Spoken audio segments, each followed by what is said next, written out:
Hey guys, welcome back to my channel. Today we're going to talk about finding a job and how terribly hard it is to actually find one.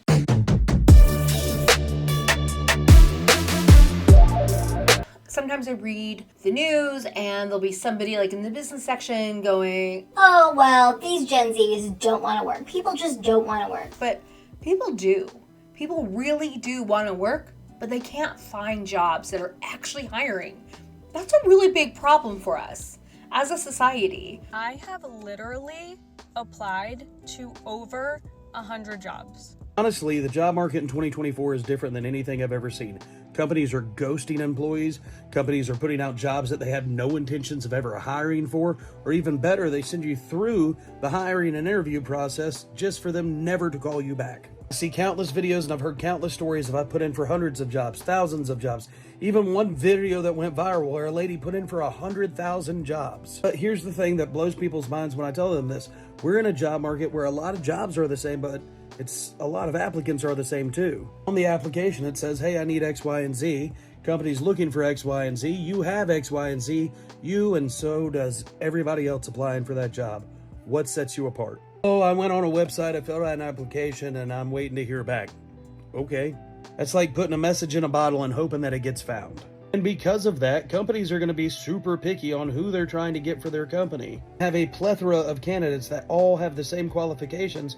You can be picky. In the corporate world, picky is not always a good thing. Does not always mean that your company is going to go for the best qualified candidate.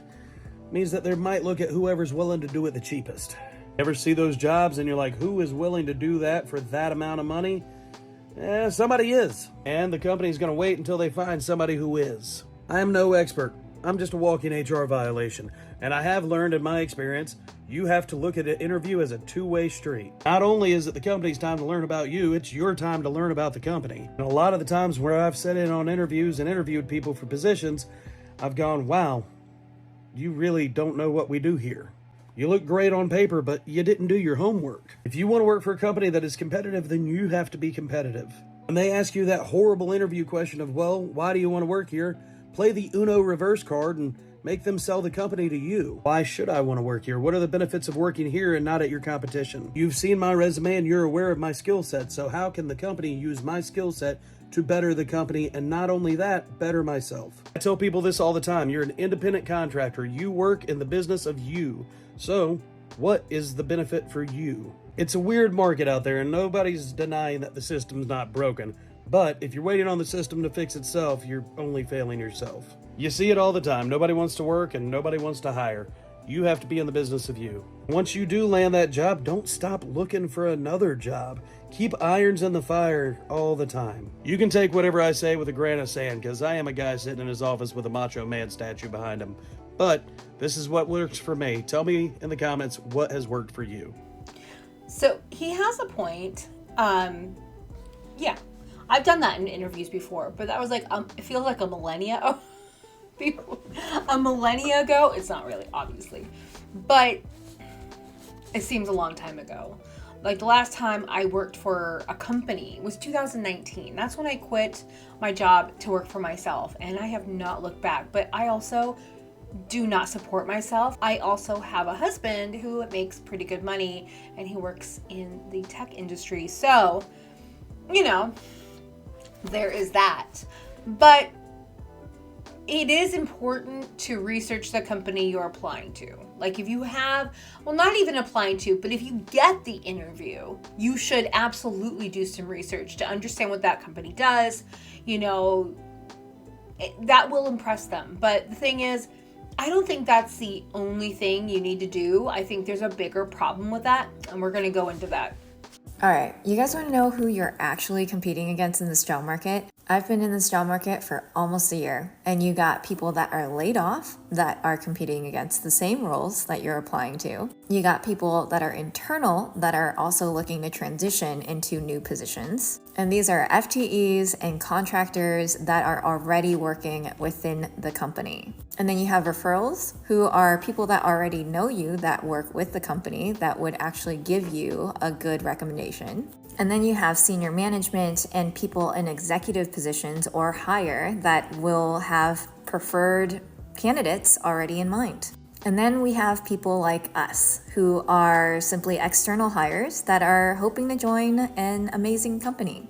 Let me know if I've missed any, but to say that this is not a competitive job market is simply an understatement. Yeah, it's definitely a competitive job market. It's always been a competitive job market. It was when I was looking for jobs. The only time I was ever laid off of a job was I was working for a physical therapy company, and they laid off everyone at the same time. Like that whole entire office got laid off because they were closing down the regional billing centers, and I worked at one of them, and they're moving all of them to Montgomery, Alabama. But yeah, so I found a job literally 28 days later at another place. If that was today, I don't think I could have gotten the job that quickly. Now, and it always has been and probably always will be, if you know somebody, that helps tremendously. I have worked at a number of jobs that I probably wouldn't have gotten had I not known somebody that was already there, that put in a good word for me. And that does go a long way.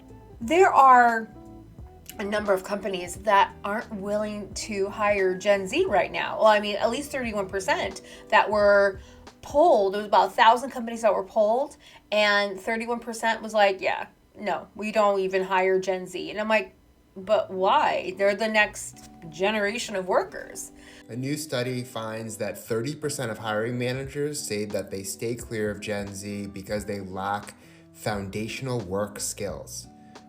That doesn't really work because eventually you have to hire Gen Z. I mean, those are the next generation of workers. So if you have such a problem with their work foundation skills, why don't you train them? Why don't you invest in their career development instead of saying you just won't hire them? That's a bad excuse. You kind of need them in the workforce, and they're favoring older people. Job seekers are suffering right now because so many companies are just playing games with people. It's disgusting. I hate it. I worked as a recruiter for a big time paper manufacturer, which I won't name names, but we literally posted jobs that we did not really have. There you guys have it. A recruiter from a company, a big company probably, letting you know this. It's true. It's so true. I've seen my friends who are in the business space on TikTok and Instagram talk about this. It's real. There are thousands and thousands of jobs posted that they're not even hiring for. They are wasting people's precious time, their money, their energy, their resources, and it's just disgusting. I hate it. I hate it so much. I really do. I feel like there really should be laws about this, because it seems like all the narcissistic, like really toxic bosses are just having fun with this, playing games with people, playing favorites, doing all these little tests on people. It's just disturbing the hell out of me. Yeah, that's ridiculous. I can't even believe that's even legal. Why? Because there are people looking for jobs. And if these people are applying to jobs that aren't actually hiring, but they don't realize that,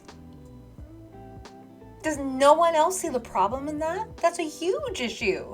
That's a huge problem. When people say people don't want to work, no. People are working fucking hard to try to find a job that's actually hiring. Why are all of these places hiring, but won't fucking hire someone? 1,400. 1,400 is the number of jobs I've applied to across LinkedIn, Indeed, Naukri Golf, other recruiting sites, and just by filling out those stupid accounts on individual company websites. When I tell people this number, they genuinely cannot believe it. And then they do some stupid shit, like recommend a book or like a seminar to watch about job applying. And I'm like, you think I haven't tried every tactic in the book? Cold emails, cold calls, hot emails, mildly warm, slightly cold in the center type emails. It took me 6 months to get my last job, and that was around 700 applications. And I got lucky with that one because I went to the same school as the person who hired me.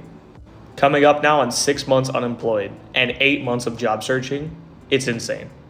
Yeah, I mean, I couldn't imagine looking for a job in this environment where you have jobs that aren't hiring. There are companies that will put out hundreds of jobs on the market as if they're hiring for hundreds of jobs, but they're not. They're inflating how big they're growing. Or is it conflating? I can't remember. Tell me in the comments below. It's one of those two words, but it's artificial. It's not real. Or another reason why companies are doing this is because they want to appease the workers they already have that are complaining about being overworked and doing more with less, which I fucking hate that one so much. Do more with less. The last place I worked at, they were doing that. If y'all don't believe that the job market is bad out there right now. So let's talk about why this is happening and why so many companies are posting these phantom job descriptions that don't actually lead anywhere. Really, the easiest way to understand it is that these companies just look better if there are open job applications and they're not admitting to a hiring freeze.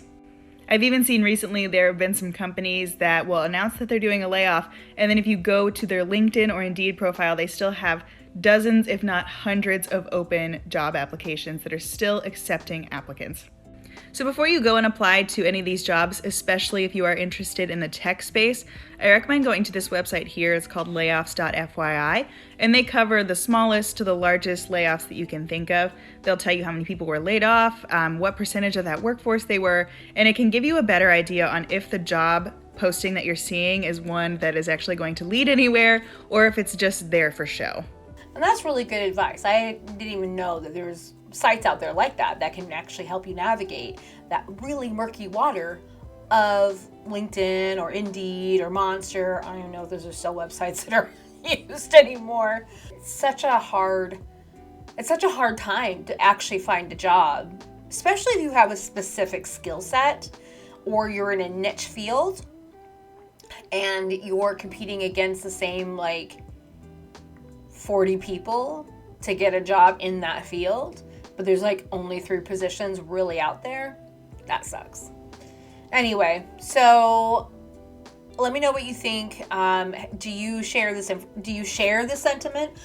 I mean, I've seen it enough times. I've seen articles written about it, and it makes sense, because people are like, there's all these jobs out there, but no one is hiring me. That's a problem, because in a normal economy, when you have job postings that are actually legit, it's easier to find a job because the job postings are fucking legit and not these fake phantom ones. Thank you so much for watching. I hope you have a great day, night, weekend, whenever you're watching. Oh, if you're new, subscribe and hit that bell. If you liked this video, got any information, hit the bell.